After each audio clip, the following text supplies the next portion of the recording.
आपको पता चल गया कि आपके पदाधिकारी ये पूरे षड्यंत्र में लिप्त हैं, आपको पता चल गया कि आपके पदाधिकारी दिन के उजाले से लेकर रात के अंधेरे तक उगाही कर रहे हैं, तो कार्रवाई का नाटक कर रहे हैं क्यों आप? उनको बर्खास्त क्यों नहीं कर रहे हैं आप? में मैंने डाल रखा है, कैप्शन में मैंने ये डाल रखा है कि आखिर आज के तारीख में जो हमारा ओवरलोडिंग का जो समस्या है, अवैध खनन का जो समस्या है, इसका रियल जिम्मेवार कौन है और इसके जो एक्चुअल जिम्मेवार लोग हैं उन पे कार्रवाई क्यों नहीं हो रही है? उनके साथ केवल लीपापोती का खेल क्यों चल रहा है?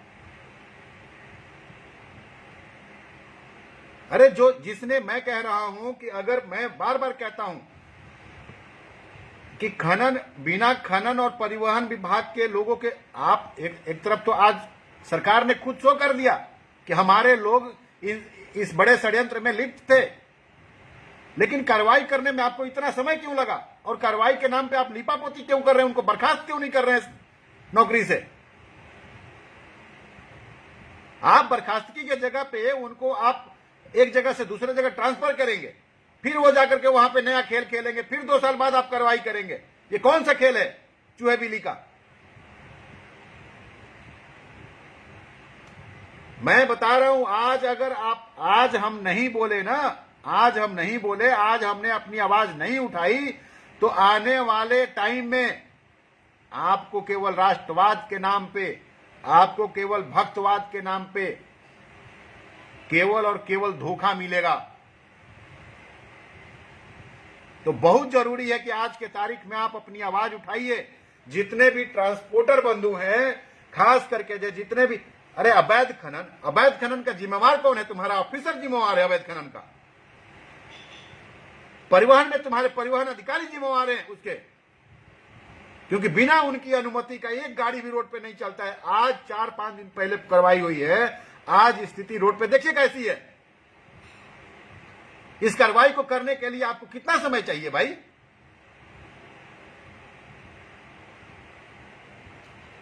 लोग त्राहिमाम कर रहे हैं, प्रतिदिन डीजल और पेट्रोल के दाम बढ़ते जा रहे हैं, लेकिन क्या आपने ये सोचा कि गाड़ियों में जो पेट्रोल भरे जा रहे हैं वो अपनी खानापूर्ति कैसे करेंगे? उनको क्या बचत होगा? उनसे मतलब क्या है आपको? आप तो नियम पे नियम लाते जा रहे हैं। Green tax, white tax, yellow tax करते रहिए, लेकिन इसके ग्रीन टैक्स और येलो टैक्स के आधार पे आप लोगों को जो खून चूस रहे हैं, रियल में इसके जिम्मेवार कौन है? कैप्शन में मैंने दे रखा है, आप लोग इस पे सवाल लेते जाएंगे तो ज्यादा बढ़िया रहेगा।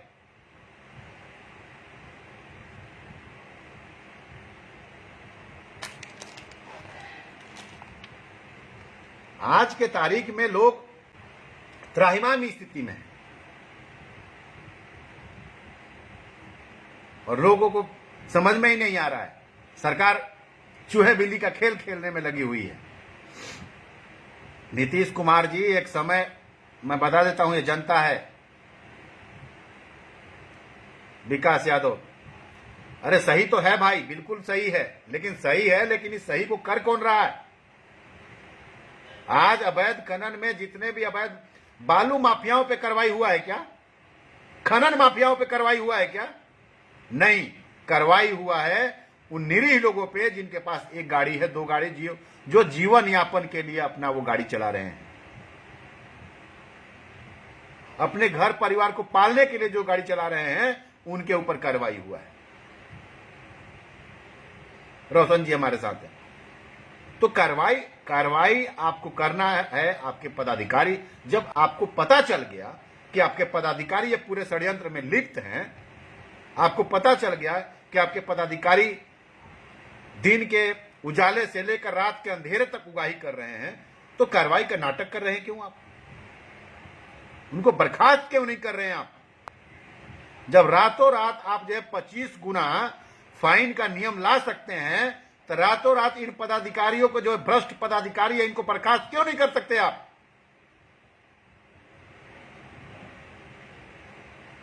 ये अपनी जेबें मोटी करने में लगे हुए हैं। ये जो स्थिति है ना, ये गृह युद्ध की तरफ इशारा कर रहा है। लोगों के पास कमाई का साधन नहीं है, लोग मर रहे हैं। आज देखिए जितने भी ट्रक ओनर्स हैं, जितने भी ट्रैक्टर ओनर्स हैं, सबके सब त्राहिमाम स्थिति में हैं, और इसका जिम्मेवार अगर कोई है तो केवल और केवल प्रशासन और शासन के लोग हैं। अवैध खनन की शिकायत कोई आज नया नहीं मिल रहा है आपको। हमने तो यह देखा है कि जिसके ऊपर कार्रवाई होना चाहिए उसके ऊपर तो कार्रवाई किया नहीं आपने कार्रवाई किया उनके ऊपर जो रियल में इसको रोकने की कोशिश कर रहे थे, जो रियल में आपके रास्ते का रोड़ा थे।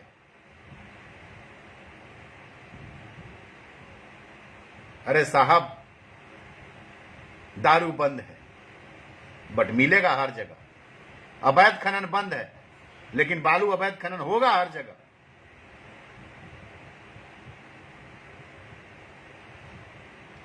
रात के अंधेरे में देखिए गाड़ियों का पूरा काफिला जाता है, रोक पाएंगे आप? क्या नहीं रोक पाएंगे। लेकिन आप किनको रोकेंगे? जो जीविका के लिए अपना जो है साधन चला रहे हैं।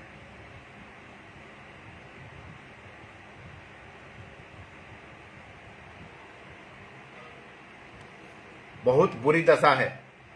अगर ऐसी दशा रही ना तो बिहार उस स्थिति में पहुंच जाएगा जिसकी आपने कल्पना नहीं की होगी।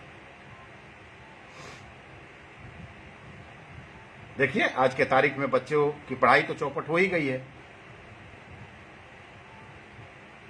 आज के डेट में बच्चों की पढ़ाई चौपट हो गई, लेकिन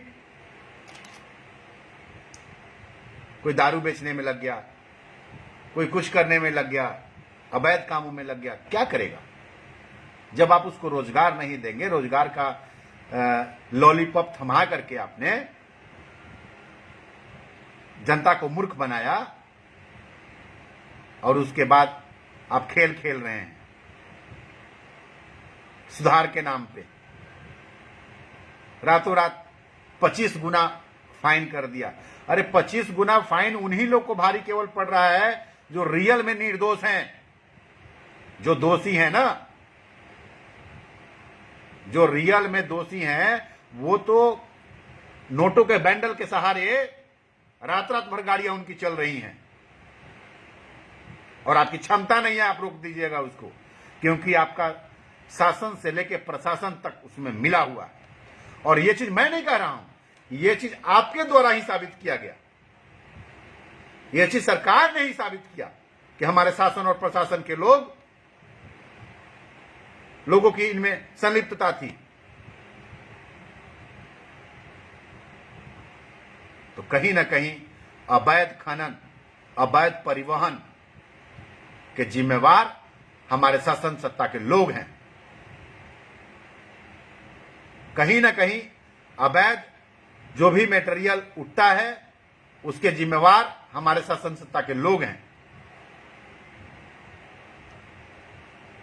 कितना दिन तक जनता को मूर्ख बनाएंगे आप? कितना दिन तक मूर्ख बनाते रहेंगे? जिस दिन जनता जागी ना, खैर नहीं है आप लोगों का। चूहे बिल्ली का खेल खेलना बंद कीजिए। जनता को राहत देने के बजाय आप लोग दिन रात लगे हुए हैं सिरिंज लगाकर खून चूसने में। दिन रात खून चूस रहे हैं आप लोग। उसी जनता का खून चूस रहे हैं जिसके सामने आज के कुछ ही महीनों पहले आप जाकर के हाथ जोड़ रहे थे। उसी जनता का खून चूस रहे हैं जिसके सामने अपने जीत के लिए गिड़गिड़ा रहे थे आप। तब वो जनता मालिक थी। ढकोसला करते हैं लोकतंत्र का। आपके ढकोसला से लोग खुश होने वाले हैं। राहत के नाम पे जीरो है आपका। प्रतिदिन डीजल पेट्रोल का दाम बढ़ते जा रहा है। अब कुछ गधे जो है ना, कुछ गधे पोस्ट करते हैं कि चाहे 150 रुपए लीटर हो जाए, 200 रुपए लीटर हो जाए या 500 रुपए लीटर हो जाए, अबे गधों, तुम्हारी गधागिरी कब जाएगी? तुम्हारी गधागिरी कब जाएगी? 500 रुपए पेट्रोल हो जाए, 500 रुपए डीजल हो जाए, हम तो लेंगे। अरे ये वही गधे हैं जिनके, क्या बोलूं मैं, सबसे ज्यादा इनके पिछवाड़े में दर्द होता है। सबसे ज्यादा इनके पिछवाड़े में दर्द होता है अगर तेल का दाम बढ़ता है तो, लेकिन बोल नहीं सकते। चाटुकारिता में इतने लीन हो चुके हैं। चमचागिरी की हद होती है। सरकार चुनो, पार्टी चुनो, लेकिन अपने अधिकार के लिए जब लड़ना हो ना तो लड़ो, नहीं तो एक ऐसा समय आएगा जिस समय कहीं के नहीं रहोगे। कोई भी पार्टी, और मैं तो कह रहा हूं कि पक्ष से लेकर विपक्ष तक दोनों के दोनों मिले हुए हैं। ये दोनों मिले हुए हैं, झूठ-मूठ का एक नाटक कर रहे हैं कि हम विरोध कर रहे हैं। अरे विरोध उस आगाज तक करो कि इनके कानों तक आवाज इतनी तगड़ी जानी चाहिए कि नहीं, डीजल और पेट्रोल के दाम बढ़ने से दिक्कत है हमें, लेकिन विरोध करने का अंदाज एसी में बैठ के नहीं होगा। विपक्ष अपनी भूमिका भूल चुका है, चाहे वो केंद्र का विपक्ष हो, चाहे बिहार का विपक्ष हो, भूल चुका है कि मुझे करना क्या है। और ऐसी कमरों में बैठ के आपको सत्ता वापस नहीं मिलेगी, लड़ना पड़ेगा। पूरे बिहार को जाति से लेकर पार्टी तक में बांट के छोड़ दिया, जिसका परिणाम यह है कि आज के तारीख में एकजुट आवाज नहीं आ रही है। मौन रहकर देखते रहो, कितना दिन तक देखोगे? किसी न किसी दिन आपको आवाज उठानी पड़ेगी, और नहीं आवाज उठाओगे तो मिट जाओगे। आज के तारीख में बिहार का शासन और प्रशासन पूरी तरह से यमराज का रूप ले चुका है। यमराज से इनकी तुलना कर सकते हो आप। शासन और प्रशासन, मुझे प्रतिदिन 15 से 20 फोन आ रहे हैं, भैया देखिए ना, यहां पर है, पुलिस वालों ने पकड़ लिया, बोल रहे हैं 10,000 फाइन होगा, 2,000 दे के छूट जाओ। भैया यहां पे हैं, भैया देखिए ना 4,000 का फाइन कर रहा है, अगर कह रहा है कि नहीं 1,000 रुपए दे दोगे तो छोड़ देंगे।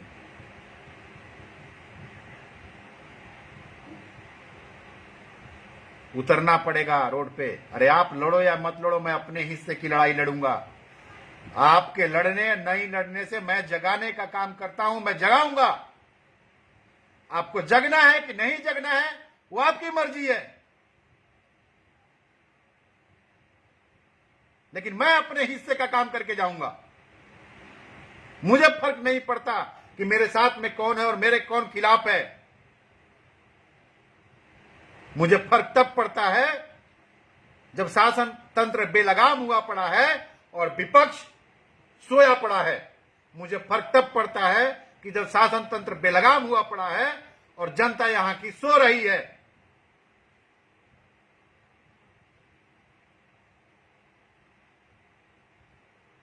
शासन सत्ता, कोई राजपा है, कोई लोजपा है, कोई भाजपा है, कोई राजद है। अरे अभी समय जो है ना, अभी समय जो है एकजुट होने का है।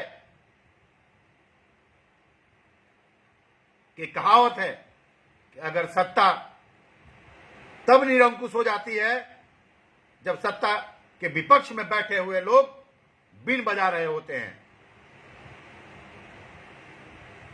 आज सेम स्थिति है, केंद्र में भी वही हाल है, राज्य में भी वही हाल है। मानता हूं मेरे चिल्लाने से कुछ नहीं होता है, लेकिन मैं एक चीज बताऊंगा कि अपने हक का काम कर रहा हूं मैं। अपने हक का, अपने हिस्से का कार्य करके जाऊंगा। आपको करना न करना आपकी मर्जी है। आप आवाज नहीं उठा सकते, मेरी बातों को शेयर तो कर सकते हैं। आप आवाज नहीं उठा सकते हैं, मुझे सपोर्ट तो कर सकते हैं। हर वक्त आपके लिए आवाज उठाने वाला नहीं आएगा। मेरे जैसे बहुतेरे लोग आवाज उठा रहे हैं, उनकी आवाज में आवाज बनाइए। जरूरी नहीं है कि आप मेरे साथ ही केवल आइए। मेरे जैसे बहुतेरे लोग आवाज उठा रहे हैं जो कि चाह रहे हैं कि आपको कहीं ना कहीं से न्याय मिले।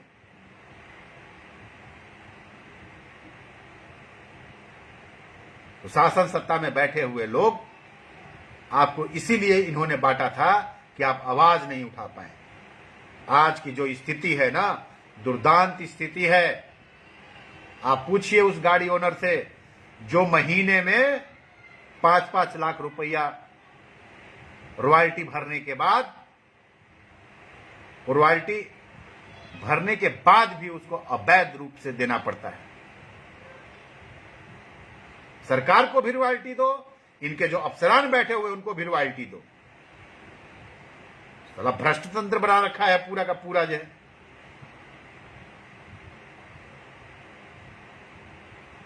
लोकतंत्र में जो है जिंदा रहने का अधिकार छीन लिया है।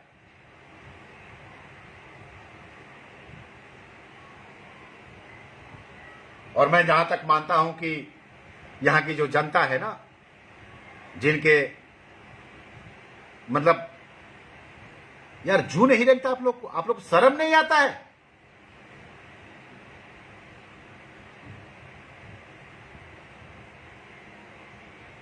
जब आप जिस अधिकार से जाकर के वोट देते हो, उस अधिकार से विरोध नहीं कर सकते आप। पेट्रोलियम पदार्थों के दाम बढ़ते जा रहे हैं, एक आवाज उठाई आप लोगों ने। नेताओं के भरोसे बैठे हो, ये आपको पक्ष से लेकर विपक्ष तक आपको बेच देंगे। दिन भर आपस में लड़ते हैं और शाम की कहानी ये होती है कि एक ही टेबल पे बैठ के बोलते हैं, अरे साहब बड़ा अच्छा भाषण दिया आपने।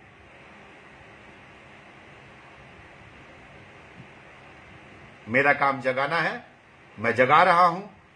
बाकी आप लोगों का काम जगना है, जगिए, नहीं जगिए वो आपका कर्म। मेरा कर्म जगाना है, मैं जगाते रहूंगा।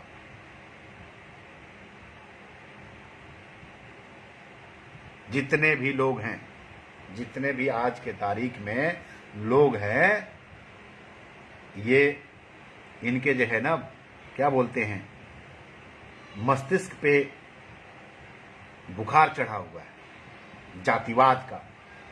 मस्तिष्क पे बुखार चढ़ा हुआ है पार्टीवाद का। मस्तिष्क पे बुखार चढ़ा हुआ है जो संप्रदायवाद का। जिस दिन इन सब से आगे निकलोगे तभी विरोध कर पाओगे, वरना ये स्थिति बराबर बनी रहेगी। तो मैं यही कहूंगा, बार बार कहूंगा कि इस भ्रष्ट शासन और प्रशासन के खिलाफ अपनी आवाज को बुलंद कीजिए। और मैं अपना हिस्से का काम कर रहा हूं, आप अपने हिस्से का काम करिए। जय हिंद, जय भारत, जय बिहार।